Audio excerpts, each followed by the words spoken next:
Reykjavík er stórkostleg borg á fleygiferð inn í framtíðina og það er mjög mikilvægt að við viljumst ekki leið heldur höldum áfram að byggja hér nútímalega og mannvæna borg fyrir okkur öll, þar sem við öll eigum þess kost að lifa með reisn. Við erum stödd í mesta uppbyggingarskeiði í sögu borgarinnar, þar sem alls konar húsnæði er að rísa alla borg vegna þess einfaldlega að reykingar eru alls konar. Við höfum sett stefnuna á græna Reykjavík og kolefnishlutlausa borg vegna þess að það skiptir okkur gríðarlega miklu máli núna en það getur skipt okkur öllu máli til framtíðar. Mannréttinda- og velferðarmálin þurfa að vera rauður þráður við stjórn borgarinnar.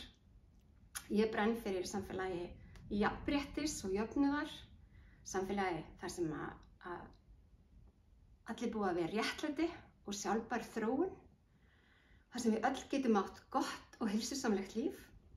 Velferðarborg í Reykjavík er hreinlega lykilþáttur í því að þannig samfélag nái að vaxa og dafna á Íslandi.